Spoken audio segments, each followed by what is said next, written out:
لاکھوں مرنے والوں کی روحیں، لاکھوں شہیدوں کی روحیں آج تم سے پوچھتی ہیں، ہزاروں ماں بہنوں کی روحیں آج تم سے پوچھتی ہیں، ہزاروں معصوم بچوں کی جن کو نیزوں کی نیزے کی نوک پہ لٹکا کر پٹک پٹک کے زمین میں مار دیا گیا۔ مشرقی پنجاب میں 2.5-3 لاکھ سے زیادہ مسجدیں جن میں قرآن پڑھا جایا کرتا تھا، آج جا کے دیکھو گدھے پیشاب کر رہے ہیں، خنزیر بندھے کھڑے ہیں، گوبر پاٹھی پک رہے ہیں، چاروں طرف سے بے ادبی ہو رہی ہے۔ وہ کئی لاکھ مسجدوں کے مینارے تم سے آج کے دن پوچھتے ہیں، او مسلمانوں یہ تم نے کیا کیا؟ سن 46 میں مسلمانوں سے وعدہ کیا گیا تھا، وہ خواب آج تک شرمندہ تعبیر نہ ہو سکا۔ آئے اور چلے اور مر گئے، آئے اور چلے گئے اور مر گئے، لیکن خدا کے قرآن سے فریب کیا، اللہ کے نظام سے دغا کی، دھوکہ کیا، قوم سے دھوکہ، خدا سے دھوکہ، خدا کے قرآن سے دھوکہ۔ نسلیں بدل گئی، اتنا لمبا عرصہ گزرنے کے بعد آج تک اسلام کی بسم اللہ شروع نہ ہو سکی۔ اور آپ کو معلوم ہے کچھ لوگ ابھی زندہ ہیں کہ کن حالات میں پاکستان بنا، اور کیا لوگوں کا خیال تھا، اور کیا سوچ تھی، اور کیا تصور تھا، اور پھر بنا ہوا کیا دیکھا۔ علماء اکرام نے ہمیشہ جدوجہد کی، علماء حق نے ہمیشہ للکارا، انہوں نے یہ آواز نکالی کہ مولوی آپس میں لڑتے ہیں، ہم کون سے مولوی کا اسلام نافذ کریں۔ قطب عالم حضرت مولانا احمد علی صاحب لاہوری سب قید رحمت اللہ علیہ نے 52 علماء کی کمیٹی کراچی میں بٹھا کر شیعہ، سنی، دیوبندی، بریلوی، اہل حدیث تمام علماء سے ایک دستاویز کرا کر ان کو تیار کر کے ان کے حوالے کر دی کہ آئین خداوندی میں ہمارا کوئی اختلاف نہیں۔ تو علماء کی بات تو ختم ہو گئی۔ اب رہی بات یہ کہ وہ کون لوگ تھے جنہوں نے پاکستان بنایا اور کس طرح سے یہ ملک بنا۔ پیسے سے نہیں بنا، ان سرمایہ داروں اور ذمہ داروں سے نہیں بنا، یہ ملک نوابوں نے نہیں بنایا، جاگیرداروں نے نہیں بنایا، بلکہ اس ملک کی بنیاد میں ہزاروں نہیں لاکھوں آدمیوں کی جان لگی۔ سڑکوں پہ قافلے کٹ گئے، گاڑیاں پوری ٹرین کٹ گئی، لوگوں کو نماز جنازے نہ ملے، قبر نہ ملی، کفن نہ ملا، غسل نہ ملا، اور یہاں تک دیکھا گیا کہ بعض لوگوں کے سیریوں کو، کھوپڑیوں کو جنگلوں میں کتے گھسیٹتے پھرے۔ اتنی جدوجہد اور اتنی قربانی کے بعد یہ ملک اللہ تبارک و تعالیٰ نے عطا فرمایا۔ ہر شخص کا یہ خیال تھا، ہر شخص کا یہ تصور تھا، ہر شخص کی یہ سوچ تھی کہ ہم وہاں پہنچیں گے، الحمدللہ وہاں ہمیں اسلامی نظام ملے گا، قرآن کا قانون ملے گا، اللہ کی کتاب کا قانون ملے گا، محمد عربی صلی اللہ علیہ وسلم کا دستور ہمیں ملے گا۔ لیکن جب یہاں پہنچے اس وقت تو کیا ملتا، آج تک نہ ملا۔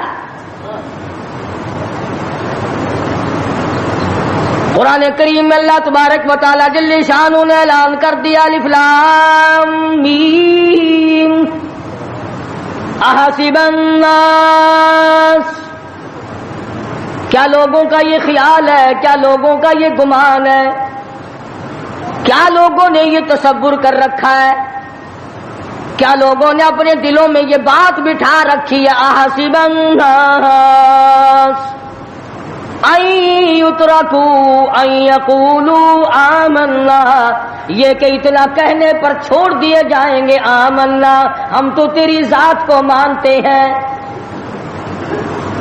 اتنا کہنے پر چھٹکارا ہو جائے گا، موت کے وقت کامیاب ہو جائے گا آدمی، قبر کے وقت کامیاب ہو جائے گا، پلسرات پہ کامیاب ہو جائے گا، میدان حشر میں کامیاب ہو جائے گا، صرف اتنا کہنے سے آمنا، او پروردگار میں تو تیری ذات کو تسلیم کرنے والا تھا، میں تو تجھے ماننے والا تھا۔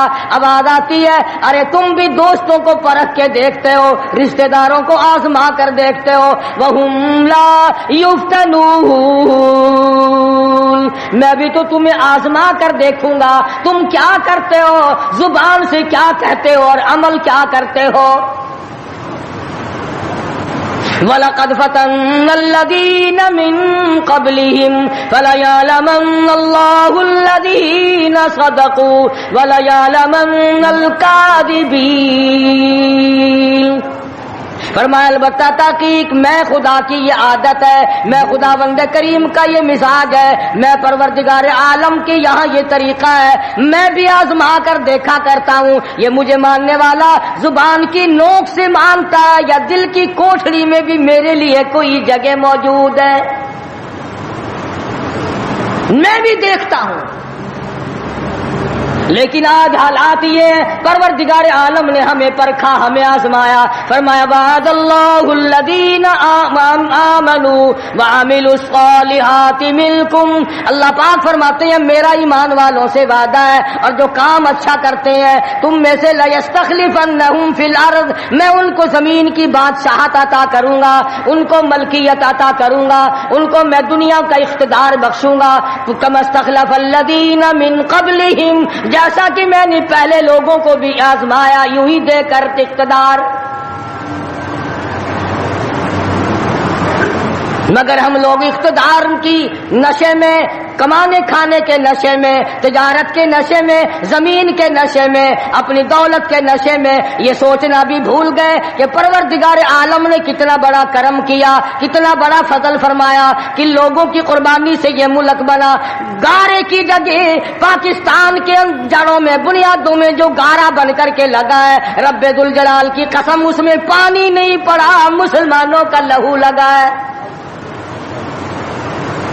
اینٹ روڑوں سے بنیاد نہیں بنی، اینٹ اور سلوں سے بنیاد نہیں بنی، پاکستان کی بنیاد میں شہزادیوں کی آبرو لگی، خانزادیوں کی عزت لگی، ہزاروں عورتیں دریائے جمنا میں ڈوب کے مر گئی، ہزاروں عورتوں نے جب دیکھا ہندو ہماری عزت پہ ہاتھ ڈالے گا، سکھ ہماری آبرو پہ ہاتھ ڈالے گا، سکھ اللہ کے قرآن کی توہین کرے گا، اپنے گھر میں سے عورتوں نے سونا نہ اٹھایا، چاندی نہ اٹھائی، بچے سینے سے نہ لگائے، گھر کا کوئی مال و متاع ساتھ نہ اٹھایا، ایک اللہ کا قرآن اٹھایا، کافر کا ہاتھ خدا کی کتاب کو نہ لگے، کافر کا ہاتھ مجھ اللہ کی بندی کو نہ لگے، سینے سے قرآن لگایا، دریا میں چھلانگ لگا دی۔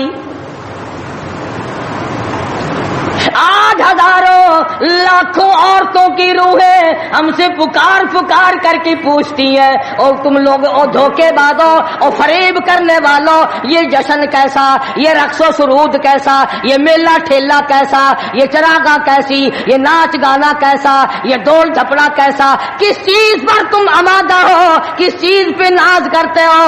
ہم نے تو سنا تھا تم سب کچھ قرآن کے لیے کر رہے ہو، مگر تم نے قرآن کریم کو تو مردوں کے لیے اٹھا کے رکھ دیا۔ لاکھوں مرنے والوں کی روحیں، لاکھوں شہیدوں کی روحیں آج تم سے پوچھتی ہیں، ہزاروں ماں بہنوں کی روحیں آج تم سے پوچھتی ہیں، ہزاروں معصوم بچوں کی جن کو نیزوں کی نیزے کی نوک پہ لٹکا کر پٹک پٹک کے زمین میں مار دیا گیا۔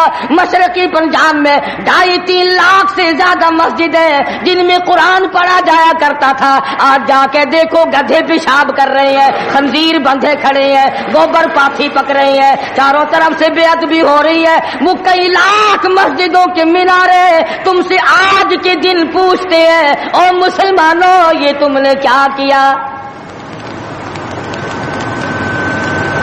دریائے جمنا کا پانی تم سے سوال کرتا ہے، اور مجھ سے وضو کرنے والے مجاہدین کبھی یوں نہیں کیا کرتے جیسا کہ تم نے اپنی روش کو بنا رکھا ہے۔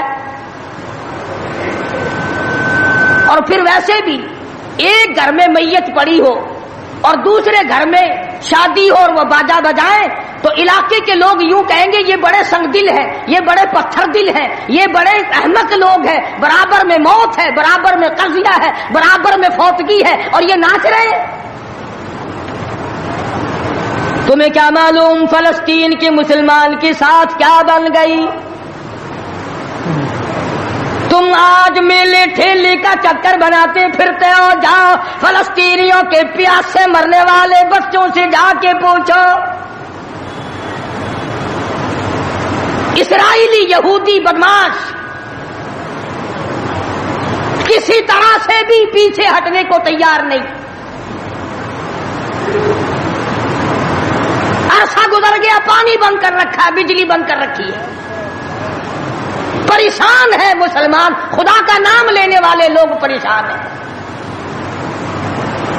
فلسطین میں مسلمان کٹ گیا، افغانستان میں مسلمان ذبح ہو رہے ہیں، ایران عراق میں مسلمان کٹ رہے ہیں، ذبح ہو رہے ہیں. سری لنکا جیسا ملک بدھ مذہب رہنے والے لوگ جو کیڑی کو مارنا بھی برا جانتے ہیں مگر مسلمان کو کاٹ رہے ہیں. چاروں طرف مسلمان ذبح ہو رہا ہے، چاروں طرف مسلمان کٹ رہا ہے، چاروں طرف مسلمان مرد عورت کٹ رہے ہیں، ذبح ہو رہی ہیں، اور ہم بیچ میں کھڑے ہو کر کے ناچیں گے. کھیل تماشا اس قوم کا مزاج نہ بناؤ. تماشا دیکھنے والوں تماشا خود نہ بن جانا.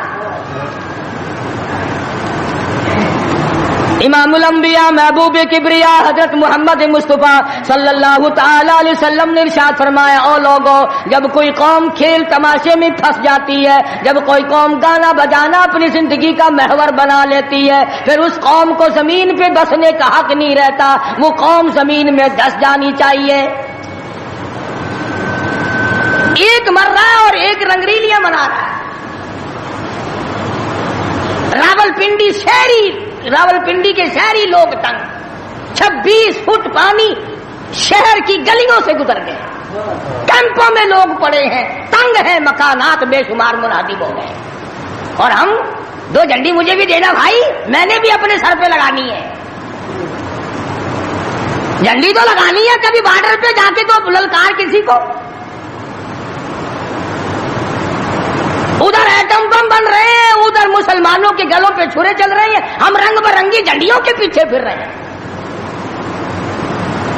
سال میں 4 موقع بنا دیے قوم کو کھلانے کے، تماشا دکھانے کے، کہ تم اسی دھندے میں لگے رہو. 10 محرم کا جلوس نکالا کرو، 12 ربیع الاول کا جلوس نکالا کرو، 23 مارچ کا جلوس نکالا کرو، 14 اگست کا جلوس نکالا کرو. سال میں تمہارے لیے 4 دن انتخاب کر دیے تاکہ تم اسی دھندے میں لگے رہو. خداوند عالم اتنی بڑی طاقت کا مالک ہے کہ اگر وہ ناراض ہو گیا تو پھر اجتماعی عذاب آئے گا، قومی عذاب نہ آ جائے. 14 اگست اللہ کے سامنے عاجزی کرنے کا دن تو ہے، استغفار کرنے کا دن تو ہے، توبہ کرنے کا دن تو ہے، اللہ سے ملک کے لیے، قوم کے لیے دعائیں مانگنے کا دن تو ہے، قرآن خوانی کے لیے دن ہے، درود شریف پڑھنے کا دن ہے، اللہ اللہ کرنے کا دن ہے. چاروں طرف یہود و نصارہ، ہندو کافر جو مسلمانوں کے خلاف سازشیں بنا رہے ہیں، ان کو ختم کرنے کے لیے، ان کو مرنے اور ان کے ملیا میٹ کے لیے دعا کرنے کا دن تو ہے، خیرات کرنے کا دن تو ہے، اللہ اللہ کرنے کا دن تو ہے، ناچ کا نہیں، گانے کا نہیں، ڈھول ڈھپڑے کا نہیں.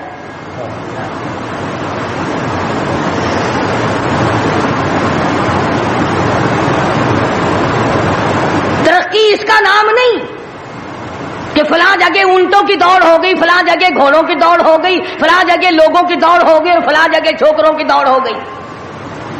ترقی کے اور بڑے راستے کچھ کر کے دکھاؤ. اللہ پاک جل شانہ نے اعلان کر دیا، لوگوں قال ساربکم ان یہلک عدوکم وَيَسْتَخْلِفَكُمْ فِي الْأَرْضِ فَيَنْظُرَ كَيْفَ تَعْمَلُونَ. اللہ پاک فرماتے ہیں تم یوں نہ سمجھا کرو کہ تم تخت پہ بیٹھ گئے تو مجھ سے چھپ گئے. شہنشاہ، ملک کے مالکوں، تخت و تاج کے مالکوں، یہ نہ سوچا کرو کہ یہاں بیٹھ کر اب خدا کی نظر ہم پہ نہیں پڑتی. فرمایا میری وہ ذات ہے لمن الملک اليوم، میں وہ ہوں، پوچھوں گا کون ہے آج کے دن دم مارنے والا. الیوم تجزا کل نفس بما کسبت، کسی پر ظلم نہیں کیا جائے گا، کوئی بول نہیں سکے گا، جواب نہیں دے سکے گا، کیوں؟ دربار الہی ہوگا۔ کہتا وہ ایسی روب کی جا ہے کہ دربار الہی میں ہزاروں سر بلندوں کا عزیزوں سر جھکا ہوگا۔ بڑوں بڑوں کے سر جھک جاتے ہیں، اپنی مرضی سے نہ جھکے تو خدا جھکا دیتا ہے۔ فرمایا یہ تمام کا تمام نظام میری طرف سے چلتا ہے، تم عارضی ہو، تم جیسے پہلے کئی آئے اور کئی چلے گئے، تم بھی نہیں رہو گے۔ اللہ پاک نے فرمایا باقی رہے گی میری ذات۔ اس لیے ہوش کر کے ہر آدمی کو قدم اٹھانا چاہیے، تاجر کو بھی، پیر کو بھی، مولوی کو بھی، افسر کو بھی، تمام لوگوں کو ہوش کر کے قدم اٹھانا چاہیے۔ کوئی ایسی صورت نہ ہو جس سے خامخواہ ہم عذاب میں گرفتار ہو جائیں۔ حضرات صحابہ اکرام رضوان اللہ تعالی علیہ مجمعین انہی چیزوں سے ڈرا کرتے تھے۔ خود مدنی کریم صلی اللہ تعالی علیہ وسلم کا یہ حال ہے، راستے میں پڑی ہوئی ایک کھجور آپ نے اٹھا کر منہ میں ڈال لی۔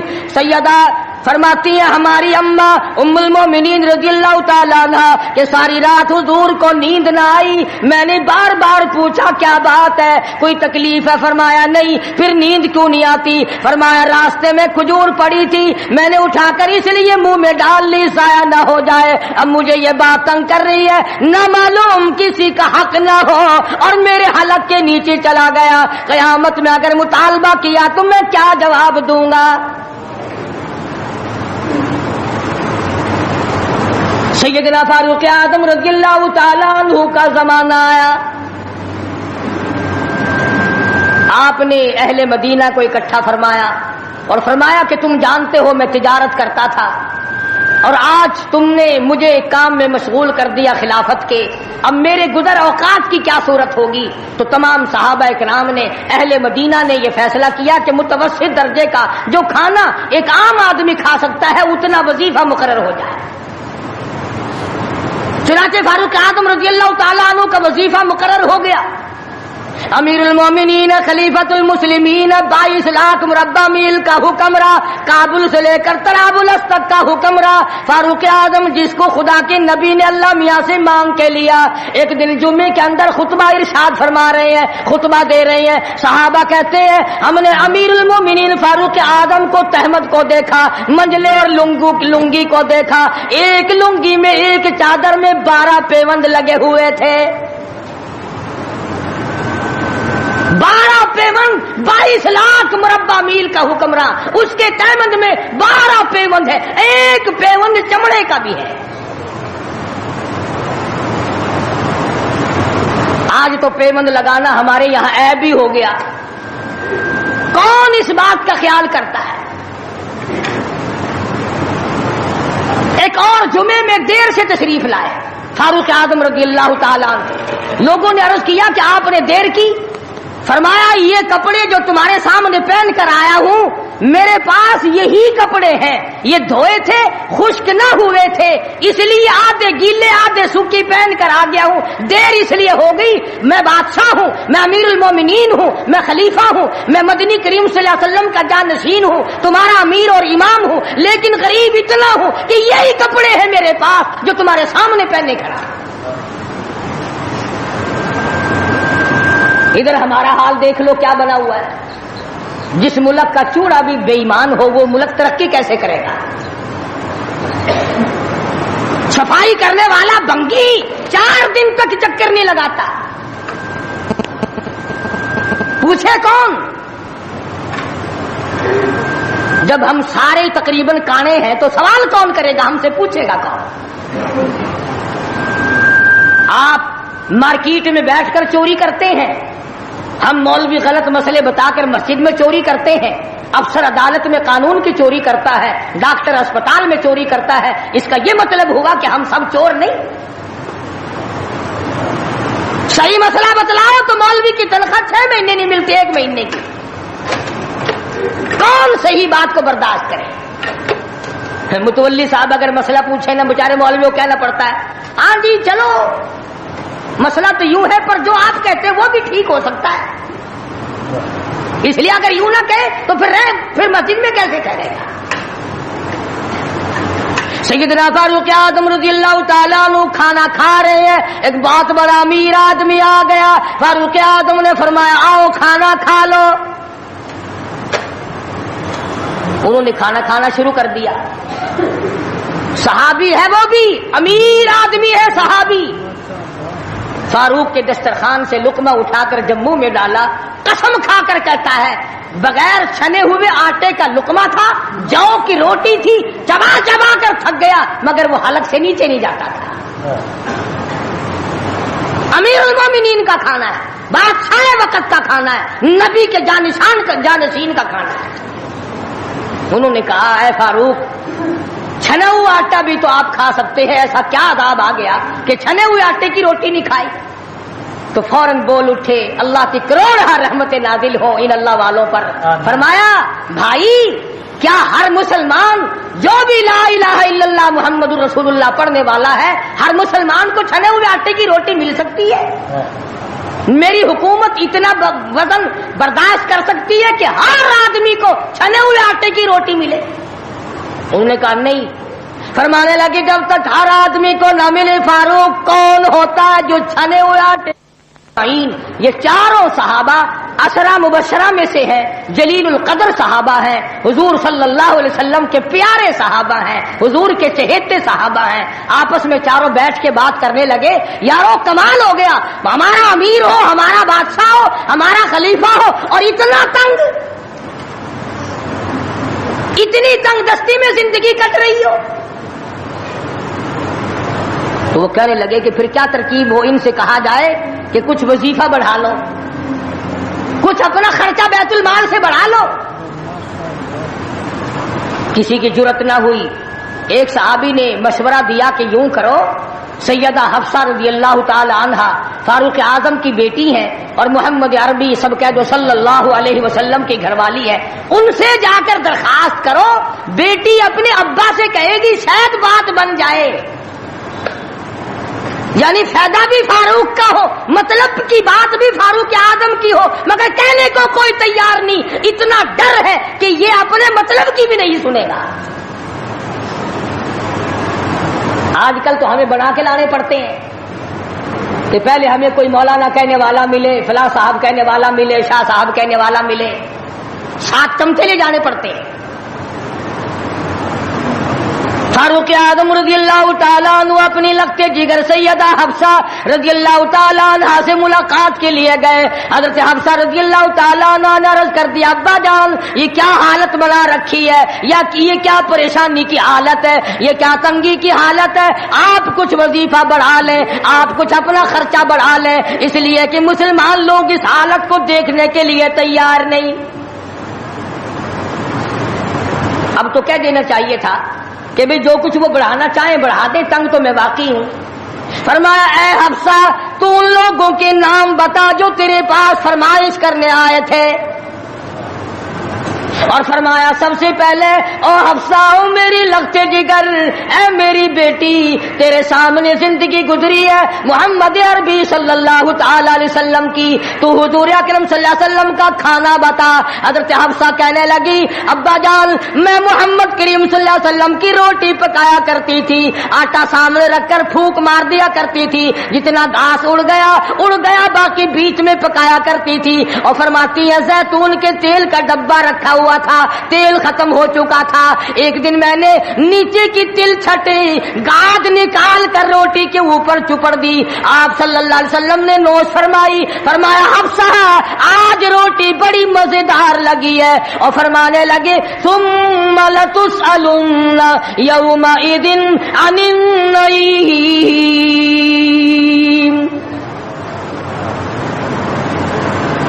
فاروق اعظم رضی اللہ تعالیٰ عنہ فرمانے لگے اے حفصہ میرے تیرے نبی نے، میرے تیرے محبوب نے دنیا میں یہ کھانا کھایا ہو اور میں ان سے الگ کھانا تلاش کروں، میری ان کی ملاقات کیسے ہوگی؟ اور فرمایا اے حفصہ بستر بتا محمد کریم صلی اللہ تعالی علیہ وسلم کا. فرمانے لگی ایک ٹاٹ کی لمبی ساری چادر بنی ہوئی تھی, دوپہر گرمی میں اس کو 4 طے کر کے بچھا لیا جاتا تھا, سردیوں میں آدھا نیچے آدھا اوپر اوڑھ لیا جاتا تھا. فاروق اعظم رونے لگے حفصہ محمد کریم صلی اللہ علیہ وسلم اس حالت میں رخصت ہو گئے. اور پھر آپ نے پوچھا اے حفصہ آخری وقت میں مدنی کریم صلی اللہ علیہ وسلم کے بدن مبارک پہ لباس کیسا تھا؟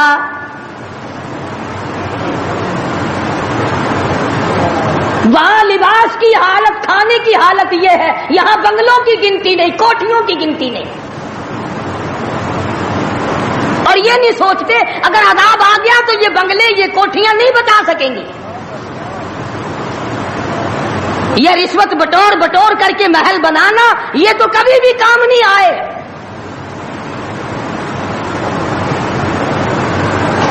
لوگوں کے ذہن کو گندا کرنے کے لیے طریقہ کار بنا رکھے. خدا کی بات پرس سے کون پیچھے رہ سکتا ہے؟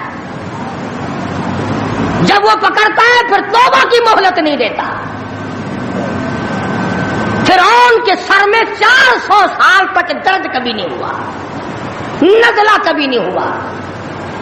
فرمایا حتی اذا ادرکہ الغرق, جب آیا نا دریا کے بیچ میں تو لگا ایک غوطہ اور یوں اوپر کو آیا, بڑا بزدل تھا, کہنے لگا آمنت انہ لا الہ الا الذی آمنت به بنو اسرائیل وانا من المسلمین. میں رب العالمین کو مانتا ہوں, میں بنی اسرائیل کے رب کو مانتا ہوں. آواز آئی جبریل اس کے منہ میں گاڑا ٹھونس دے.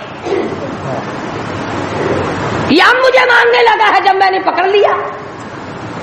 میری پکڑ کے وقت ماننا یہ تو کہ ماننا نہ ہوا. کوٹے میں کتنا بڑا عذاب آیا, سینکڑوں آدمی مر گئے, کتنے لاپتہ ہو گئے.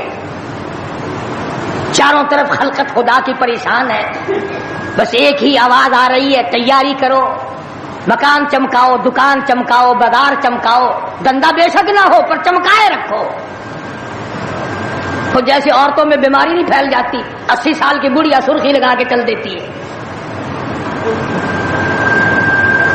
چمک, کارنامے کی چمک پیدا کرو, اعمال کی چمک پیدا کرو, ایمان کی چمک پیدا کرو. محمد کریم صلی اللہ علیہ وسلم کے نظام کو چلا کر وہ چمک پہ دھمک پیدا کرو, وہ ترقی پیدا کرو کہ دنیا کی قوم کو پتا چل جائے کہ یہ اللہ اور اس کے رسول کے ماننے والے بن گئے. اب ان سے خطرہ کھاؤ. تمہیں معلوم ہے فاروق کے ایک ایک کپڑے میں پیون تو 12 تھے, پیٹ میں روٹی جو کی تھی, مگر چاروں طرف کے کافر کانپا کرتے تھے, لرزتے تھے کہ اگر فاروق کا ادھر سے گزر بھی ہو گیا تو بات بگڑ جائے گی. یہاں تک حالات بنے صحابہ کرام کے, اللہ تعالیٰ کی کروڑ رحمت نازل ہو, صحابہ کرام کی قبروں پر آمین کہو کہ 5 لاکھ کے مقابلے میں 5 محمد کے غلام کامیاب ہو گئے. 5 لاکھ کے مقابلے میں حضور کے 5 غلام کامیاب. اسپین میں 3 مسلمان گئے, پورے ملک کے مقابلے میں 3 مسلمان کامیاب. وہ مسلمان تھے صحیح معنوں میں. مسلمان کو کوئی شکست نہیں دے سکتا, مسلمان کو کوئی مار نہیں سکتا. آج ہم یہودیوں اور عیسائیوں کا کھلونا بن کر کے مار کھا رہے ہیں. آج ہم ان کے ہاتھوں کے تاش کے پتے بنے ہوئے ہیں. آج ہم ان کے اشاروں پہ سب کچھ کرتے ہیں. چاروں طرف مسلمان کا لہو بہ رہا ہے. مغلیہ خاندان کے بادشاہوں کے واقعات کتابوں میں موجود ہیں. آپ پڑھ کر کے دیکھ لیں کہ جن لوگوں نے اچھے کام کیے ان کی زندگی کیسے گزری, اور جن لوگوں نے برے کام کیے ان کی زندگی کیسے گزری. لوگ ان کا نام لینا بھی گوارا نہیں کرتے. کیا بات تھی. سلطان عالمگیر رحمت اللہ علیہ جہاں بادشاہ وقت تھا, جہاں پورے ہندوستان کا مالک تھا, وہاں مدنی کریم صلی اللہ علیہ وسلم کی 5000 حدیث تو زبانی یاد تھی. بادشاہ کو 5000 حدیث زبانی یاد تھی.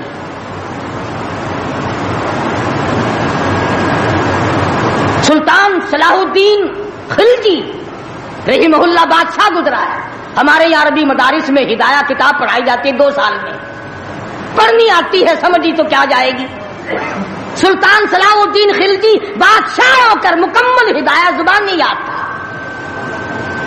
زبان نہیں یاد تھا. عالمگیر بادشاہ کی فوج کا جو کمانڈر تھا وہ اتنا بڑا عالم تھا کہ آج بھی شرع عقائد وغیرہ اور امور عامہ اور میر زاہد وغیرہ جو کتابیں ہیں منطق کی اور طرح طرح کی، یہ تمام عالمگیر کی فوج کے کمانڈر کی لکھی ہوئی ہیں. اللہ والے تھے. اور حد یہاں تک ہو گئی کہ مغلیہ خاندان کی ایک لڑکی ہے سلیمہ سلطانہ، اس نے قرآن مجید کی ترجمے کی تفسیر کی کتاب مانگی. ملا عبد القادر بدایونی انچارج ہے کتب خانے کا، کتاب گم ہو گئی تو لڑکی نے باپ سے لڑ کر جائیداد ضبط کرا دی کہ قرآن کی تفسیر کی کتاب کتب خانے سے کیوں گم ہوئی. اتنا بڑا علم کا قدر تھا لوگوں کے دلوں میں. اور محمد کریم صلی اللہ علیہ وسلم کے دین کو لوگ بادشاہ مانا کرتے تھے، وزیر مانتے تھے، سفیر مانتے تھے، درویش و قلندر مانتے تھے. عوام کے تمام جذبات جو تھے وہ اسلام کے صحیح احساسات کے مطابق تھے. تو میں عرض کر رہا تھا یہ کسی کا گلہ نہیں، یہ کسی کا شکوہ نہیں، کسی کو گالیاں دینا مقصود نہیں. اگر اتنی بات کہہ دوں تو کوئی بے جانا ہوگا کہ حرف آئے نہ کہیں، حرف آئے نہ کہیں ان کی مسیحائی پر، حرف آئے نہ کہیں ان کی مسیحائی پر، اور درد اتنا تو نہ تھا تیری دوا سے پہلے. یہ تو بہت زیادہ کڑوی ثابت ہوئی تیری دوا. یہ تو پہلے درد سے بھی زیادہ درد ہو گیا، تو نے یہ کیسی دوا پلا دی. اور بڑا عجیب شعر یاد آیا، فرق ہے تیرا میرا، فرق یہ کہتا کہ تیرا پیام اور ہے میرا پیام اور ہے، تیرا پیام اور ہے میرا پیام اور ہے، عشق کے درد مند کا طرز کلام اور ہے. دیوانوں کی باتیں اور ہیں، تمہارا طرز زندگی اور ہے.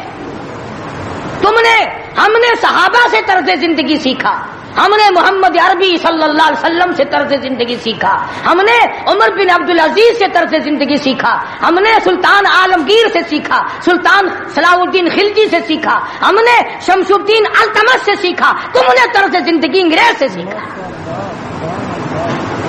کب تک انگریز کے ترقی کے وارث بنو گے؟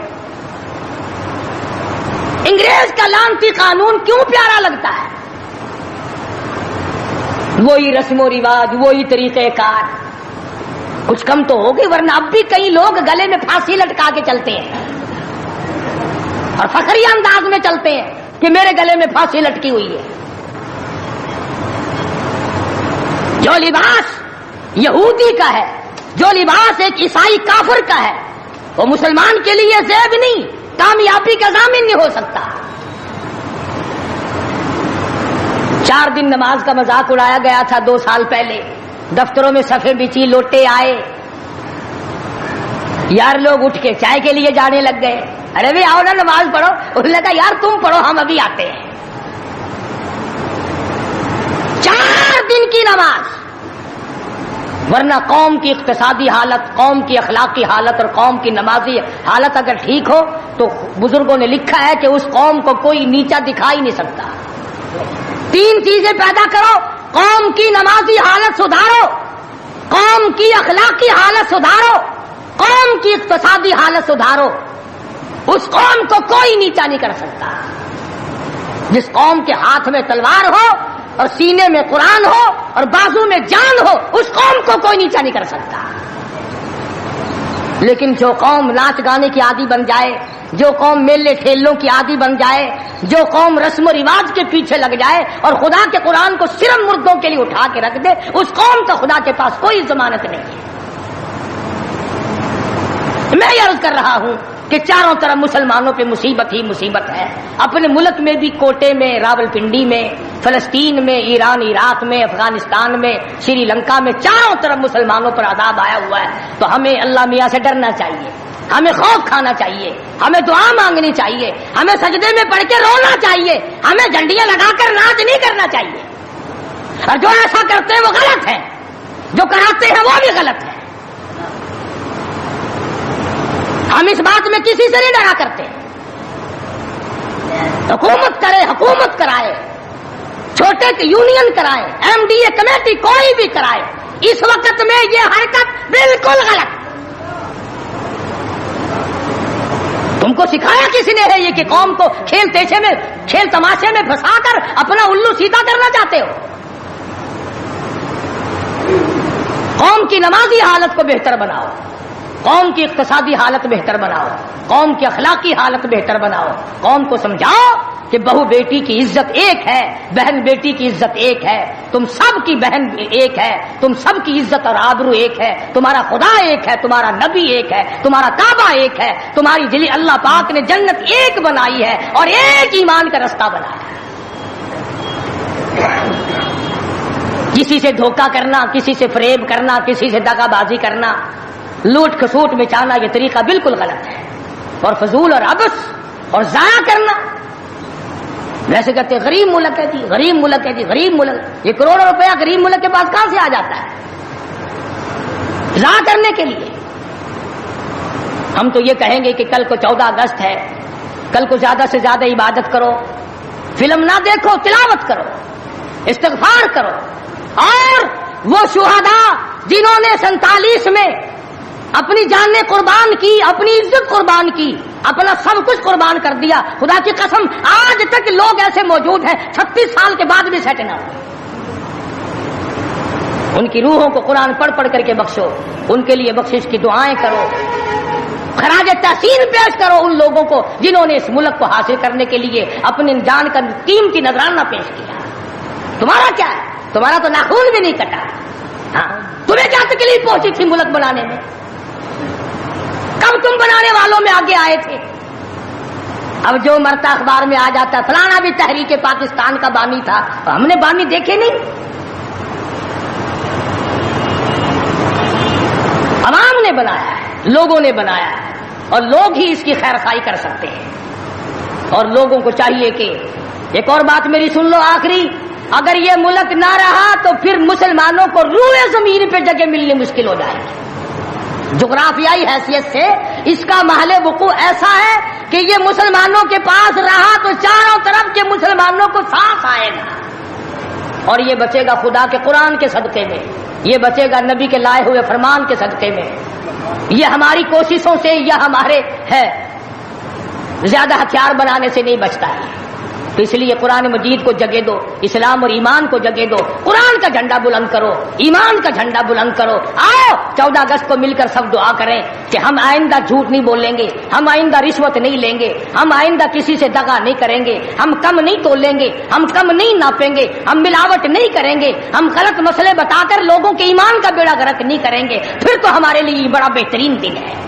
اور اگر ہم ان تمام چیزوں میں سے کچھ بھی چھوڑنے کو تیار نہیں، پھر اس دن کی کوئی حیثیت نہیں، پھر کھیل تماشے کا دن ہے اور کچھ نہیں. خدا بند عالم نے صاف لفظوں میں فرما دیا کہ ان یترکوا ان یقولوا آمنا، کہ صرف اتنا کہنے پر نجات نہیں ہے کہ اے خدا ہم تیرے ماننے والے ہیں، بلکہ اس کہنے کے بعد اس کے پورے فرمان کو ماننا پڑے گا. شکل حضور کے فرمان کے مطابق نبی کی شکل کے ساتھ شکل ملانی پڑے گی، نبی کے لباس کے ساتھ لباس ملانا پڑے گا، نبی کے لائے ہوئے قرآن کو دل و دماغ میں، گھر معاشرے میں، محلے اور کچہری میں جگہ دینی پڑے گی. یہ کوئی طریقہ نہیں کہ آگے پیچھے سارے کام یہودیوں والے، عیسائیوں والے، جب کوئی مر جائے تو سارے مسلمان لاؤ قرآن پڑھو، قرآن پڑھو. تو قرآن بھی کہتا تو ہوگا کہ مرے بغیر میرا بھی کہیں ٹھکانا ہی نہیں، جب کوئی مر جائے تو پھر راستہ ملتا ہے. تو ایسی صورت میں ہم مسلمانوں کو بڑا سوچ کے چلنا چاہیے. مسلمانوں اپنی تاریخ پڑھا کرو، احمد شاہ ابدالی کی تاریخ پڑھو، شہدائے بالاکوٹ کی تاریخ پڑھو، مغلیہ خاندان کے بہادروں کی تاریخ پڑھو کہ وہ کیسے لوگ تھے، عمر بن عبدالعزیز کی تاریخ پڑھو، سیدنا خالد بن ولید کی تاریخ پڑھو، سیدنا امام حسین رضی اللہ تعالیٰ عنہ کی تاریخ پڑھو، حضرت علی رضی اللہ تعالیٰ عنہ کی تاریخ پڑھو. ہمارے جو اسلاف تھے وہ بہت کچھ تھے، اور خدا کی قسم دنیا نے ان کو مانا ہے. تم بھی مان جاؤ کامیاب ہو جاؤ گے. پوری دنیا نے ان کو، جنہوں نے ان کی اقتدا نہیں کی انہوں نے بھی مانا کہ صحیح یہ تھے، ہم غلطی پہ تھے۔ اللہ کے نیک برگزیدہ بندے، مقبول ترین بندے، اللہ والے، اللہ کے ولی، بزرگان دین رحمہم اللہ علیہ مجمعین کے واقعات اور مختصر سے حالات اس نیت سے عرض کر رہا تھا کہ ہمیں بھی اپنے گریبان میں جھانکنے کا موقع ملے، ہم لوگ بھی یہ سوچیں کہ یہ اللہ والے تھے، پیٹ بھی تھا، نفس بھی تھا، بیوی بھی تھی، بچے بھی تھے، پیاس بھی لگتی تھی، بھوک بھی لگتی تھی، کپڑا بھی درکار تھا، سردی گرمی بھی آتی تھی، ان لوگوں نے اللہ کی رضا کیسے حاصل کی؟ نیت میری کسی کی تردید مقصود نہیں، سمجھانے کے لیے کہتا ہوں، جیسے سڑک پہ پیدل آدمی چل رہا ہو اور پاس سے کار گزرتی ہے تو دل میں خیال آتا ہے کہ میرے پاس بھی کار ہوتی۔ ان اللہ کے نیک بندوں کو دیکھ کر میں اور آپ کیوں نہیں سوچتے کہ میں بھی اللہ کا نیک بندہ بن جاتا؟ کوٹھی بنگلہ دیکھ کر، لمبا چوڑا کاروبار کارخانہ دیکھ کر آدمی کے دل میں آتا ہے یارو یہ کارخانے دار ہے، میں اس کا مزدور ہوں۔ تیرے دل میں یہ بات کیوں نہیں آتی کہ میں نماز بھی نہیں پڑھتا اور فلانا ساری رات سویا ہی نہیں؟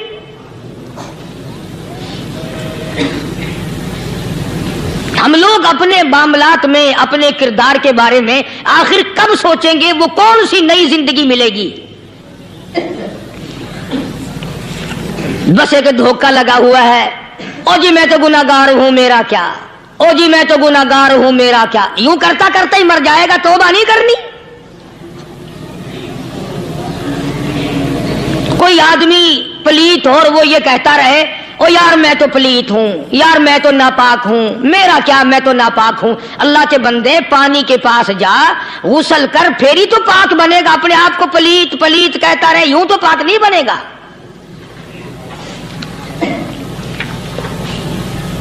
یہ اللہ والے جو ہوتے ہیں آدمی کے اندر کو ٹھیک کرتے ہیں۔ جیسے ڈاکٹر کہتا ہے کہ اگر بلڈ پریشر کے مریض ہو تو نمک نہ کھاؤ، شوگر کے مریض ہو تو میٹھا نہ کھاؤ، باقی کے مریض ہو تو آلو نہ کھاؤ۔ اللہ والا کہتا ہے اگر تمہارے اندر شرک کی بیماری ہے تو خدا کے دروازے کے سوا کہیں نہ جاؤ۔ اللہ والے اندر کا علاج کرتے ہیں، روحانی علاج کرتے ہیں، اس بیماری کا علاج کرتے ہیں جو قبر میں کام آئے گی۔ جب اللہ والوں کی مجلس میں بیٹھو گے تو وہ تمہیں یہ بتائیں گے کہ نبی کی سنتوں کے پھول چھوڑ کر بدعت کے کانٹوں کی طرف نہ جاؤ۔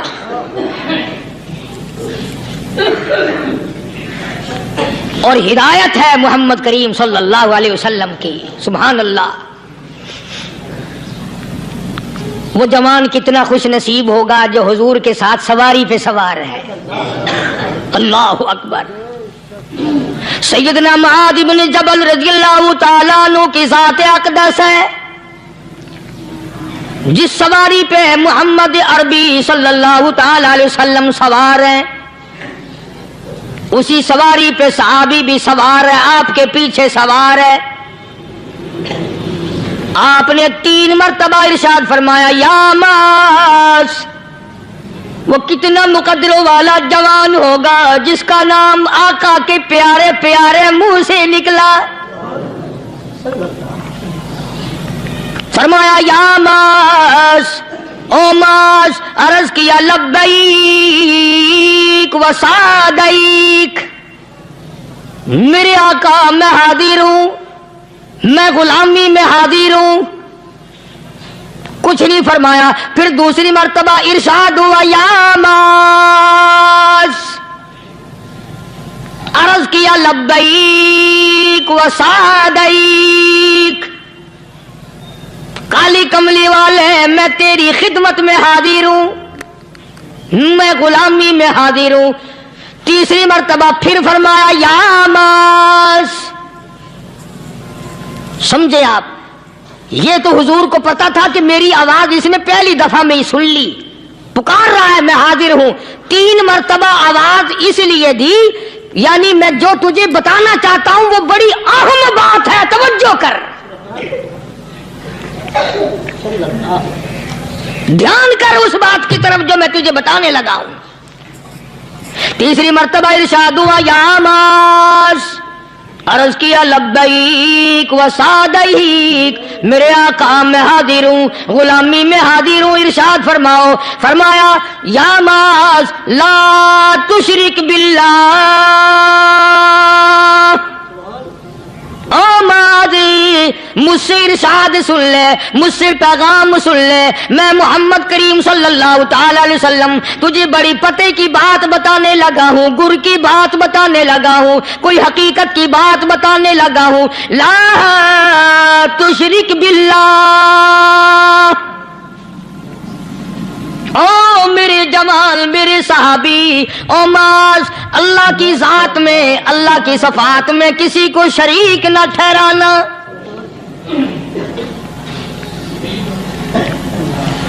کسی کو بگڑی بنانے والا نہ سمجھنا, کسی کو پریشانی دور کرنے والا نہ سمجھنا, زندہ کرنے والا, مارنے والا, فقیر بنا دینے والا, فقیر کو شہنشاہ بنا دینے والا اس کے سوا کوئی نہیں.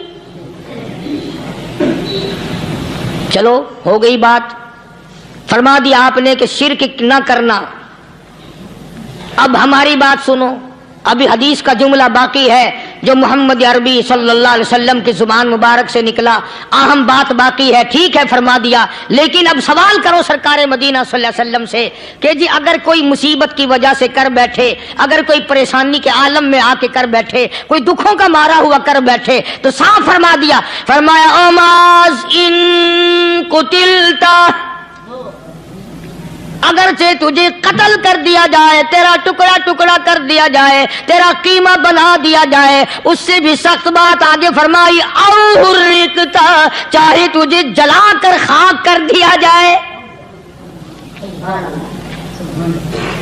تیرا قیمہ بنا دیا جائے, تجھے جلا کر راکھ بنا دیا جائے, کسی حال میں بھی تجھے شرک کرنے کی اجازت نہیں.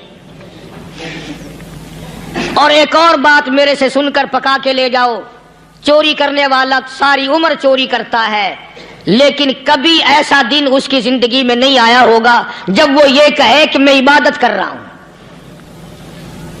لاکھ چوری کی ہو, یہ کہے گا کہ میں گناہگار ہوں, چوری کر اپن چلو تمہارے منہ پہ نہیں کہے گا, دل میں کہے گا. زنا کرنے والا کبھی نہیں کہتا کہ میں گناہ نہیں کرتا, شراب پینے والا کبھی نہیں کہتا کہ میں گناہ نہیں کرتا, حرام کھانے والا, رشوت لینے والا کبھی نہیں کہتا کہ میں گناہ نہیں کرتا. شرک ایسا گناہ ہے, ایسی گمراہی ہے, اس کو بندہ گناہ سمجھ کر نہیں عبادت سمجھ کے کرتا ہے. اور ارشاد فرمایا محمد عربی صلی اللہ علیہ وسلم نے کہ شرک کرنے والے کو توبہ کی توفیق نہیں ہوتی. وہ اس کو برا سمجھے تو توبہ کرے, جب وہ اس کو برا سمجھتا ہی نہیں تو گناہ سمجھتا ہی نہیں تو توبہ کائے کی کرے گا وہ. میں عرض کر رہا تھا کہ یہ جو اولیاء کرام ہیں, بزرگان دین ہیں, اللہ والے ہیں, یہ شرک کی لعنت سے آدمی کو بچانے کے لیے ساری زندگی کوشاں رہتے ہیں. حدیث پاک میں آتا ہے, ارشاد فرمایا محمد کریم صلی اللہ علیہ وسلم نے کہ جب آدمی گناہ کرتا ہے,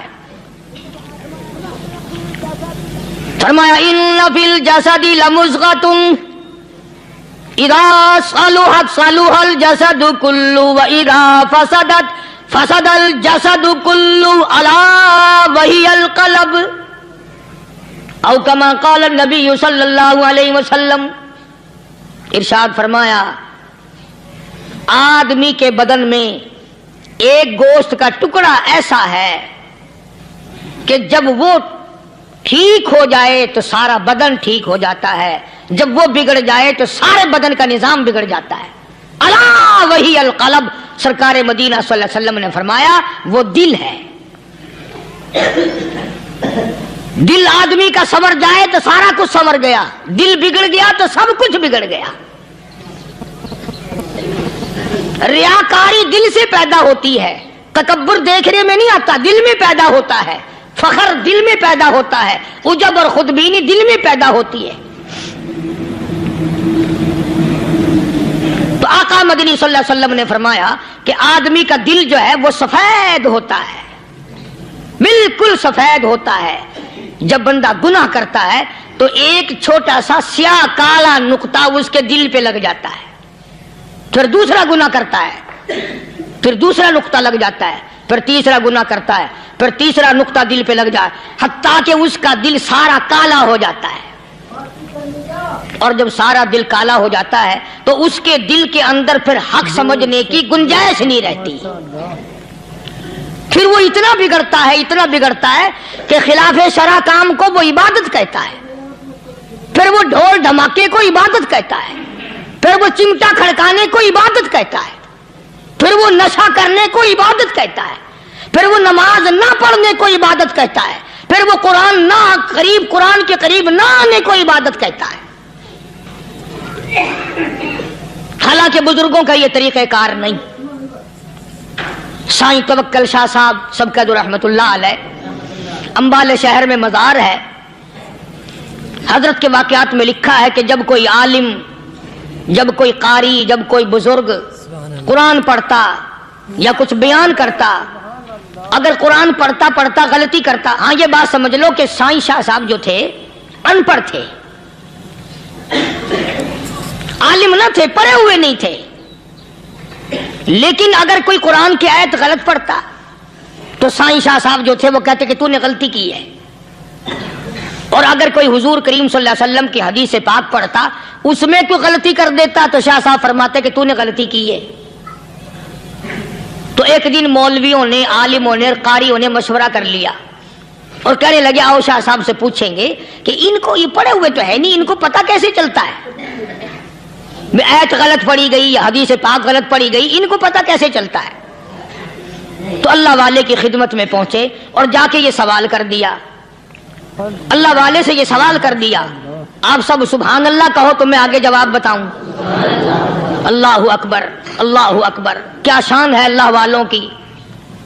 فرمایا تم نہیں جانتے جب کوئی قاری قرآن صحیح پڑھتا ہے، عالم حدیث پاک صحیح بیان کرتا ہے، میں دیکھتا ہوں، میری آنکھوں کو نظر آتا ہے، اس کے سر سے لے کر آسمان تک نوری فرشتوں کی قطار بند جاتی ہے، اور جب وہ غلطی کرتا ہے تو وہ قطار ساری رخصت ہو جاتی ہے، وہ قطار ساری چھٹی کر جاتی ہے، میں سمجھ جاتا ہوں کہ کوئی غلطی ہوئی ہے۔ یہ ہے اللہ والوں کی باتیں جو ہم لوگوں کے کام آنے والی ہیں، جو ہمارے سوچ و بچار کی ہیں، جو ہمارے کرنے کی ہیں، کہ کتنے دن ان حضرات کو فاقے کرنے پڑے، مصیبت جھیلنی پڑی، پریشانی اٹھانی پڑی تو پرواہ ہی نہیں کرتے تھے۔ مخلوق سے سوال کرنا ان حضرات کے یہاں بہت بری بات تھی، بلکہ نفحۃ الیمن ایک عربی کورس کی کتاب ہے، درس میں پڑھائی جاتی ہے عربی مدرسوں میں۔ ہم نے جب سبق پڑھتے تھے تو ایک واقعہ پڑھا تھا کہ کسی پہاڑ کی غار میں ایک اللہ والا رہتا تھا اور اللہ کرتا تھا، ہر وقت اللہ کی طرف سے کھانا آ جاتا تھا اور وہ کھا لیا کرتا تھا۔ تو خدا امتحان بھی کرتا ہے، آزمائش بھی کرتا ہے، دعا کیا کرو اللہ ہماری آزمائش نہ فرمائے، ہم لوگ آزمائش کے قابل کہاں ہیں۔ تو اللہ پاک نے جب اس اللہ والے کی آزمائش فرمائی تو 3 دن تک کھانا نہ آیا، 3 روز تک کھانا نہیں آیا۔ جب نہیں آیا تو بھوک نے ستایا، اور جب بھوک نے ستایا تو پریشانی ہوئی، اور جب پریشانی ہوئی تو دل میں خیال آیا کہ اب میرے لیے سوال کرنا جائز ہو گیا، اب تو میں بالکل بھوک نے تنگ کر دیا مجھے۔ تو پہاڑ سے نیچے اترے اور جا کر کے ایک مکان پہ سوال کر دیا، اور سوال یہ کیا کہ اللہ نام پہ مجھے کھانا چاہیے۔ ان گھر والوں نے 3 روٹیاں دے دی، ان گھر والوں نے 3 روٹیاں دے دی، اور یہ اللہ کا ولی لے کے چل دیا۔ تو جس گھر سے 3 روٹیاں ملی تھی ان کے یہاں ایک کتا بھی تھا، وہ اس ولی کے پیچھے پیچھے لگ گیا اور بھونکار قریب تھا کہ کاٹ کھائے، پھاڑ کھائے۔ اللہ کے ولی نے سوچا کہ یہ تو بڑا ظالم کتا پیچھے لگ گیا، 1 روٹی اس کو پھینک دوں، 2 مجھے کافی ہو جائیں گی، یہ اپنا اس کی ہلے لگ جائے گا، مشغول ہو جائے گا، میں نکل جاؤں گا۔ یہ کتاب کی بات ہے، حدیث کی نہیں۔ تو نفحۃ الیمن کتاب میں واقعہ یوں لکھا کہ کتا ایک روٹی کھا کے پھر بھاگ کے اس ولی کو مل گیا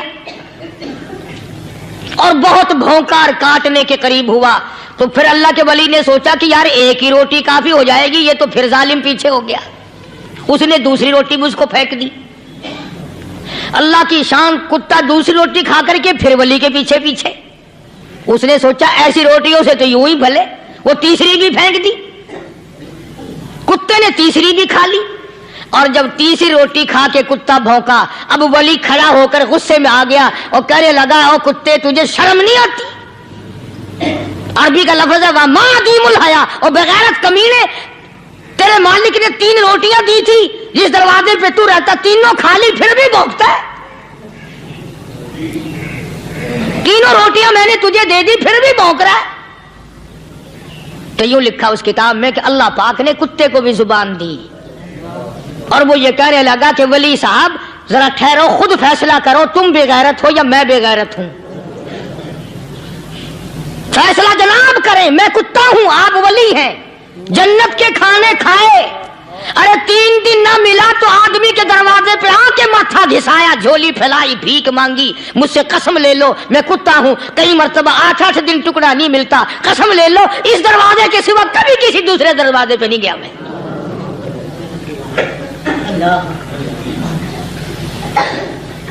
تجربہ کر لو، 3 دن کتے کو ٹکڑا ڈالو، چوتھے دن دم ہلا کر تمہارے پاؤں میں لٹے گا۔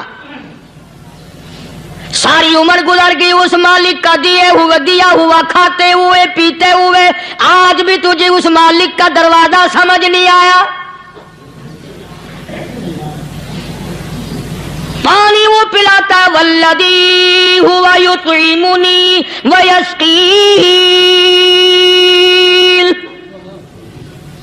وَإِذَا مَرِضْتُ فَهُوَ يَشْفِينِ۔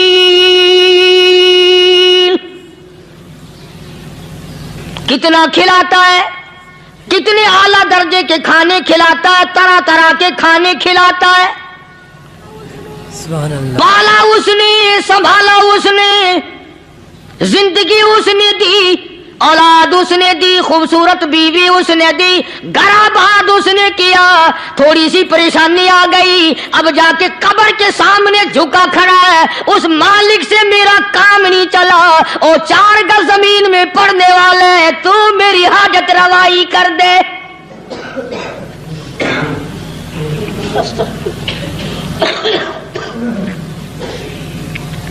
کون سے ولی نے یہ تعلیم دی، کون سے ولی نے یہ ترغیب دی؟ خواجہ قطب الدین بختیار کاکی رحمت اللہ علیہ، بابا فرید الدین شکر گنج رحمت اللہ علیہ کا پیر ہے۔ اتنے اللہ والے لوگ تھے، اتنے اللہ والے لوگ تھے۔ خواجہ قطب الدین بختیار کاکی رحمت اللہ علیہ کا آخری وقت دلی شہر میں آ گیا۔ نہ دولت تھی، نہ کوٹھی تھی، نہ بنگلہ تھا، فقیری، ہائے ہائے، عجیب بادشاہت ہوتی ہے ان لوگوں کی، بادشاہ ان کے دروازوں پہ آیا کرتے تھے۔ خواجہ ابو الحسن خرقانی رحمت اللہ علیہ بزرگ گزرے ہیں، محمود غزنوی کا زمانہ ہے۔ محمود غزنوی مرحوم بادشاہ نیک آدمی تھا۔ خواجہ ابو الحسن خرقانی رحمت اللہ علیہ کی خدمت میں آیا اور حضرت نے یوں پوچھ لیا، فرمایا محمود 2-4 دن پہلے بھی تو سنا تھا کہ تم ادھر آئے ہو، مجھ سے مل کے نہیں گئے؟ تو کہنے لگا حضرت سرکاری دورے پہ آیا تھا، سرکاری دورے کی لپیٹ میں اللہ والے کی زیارت کو بے ادبی سمجھتا ہوں، اللہ والے کی زیارت کرنے آؤں، کام کوئی اور لے کر آؤں اور اللہ والے کی زیارت کروں؟ میرے نزدیک یہ بے ادبی ہے۔ فرمایا آج ارادہ کر کے آئے ہو؟ کہ جی ہاں ارادہ کر کے آیا ہوں۔ باتیں ہوتی رہی، محمود کہنے لگا حضرت آج بہت بڑا کام لے کر آیا ہوں، دعا فرماؤ، سومناتھ کے مندر پہ حملے کا ارادہ ہے، 70 راجاؤں کی فوج آئیں گی، 70 بادشاہوں کی فوج آئیں گی،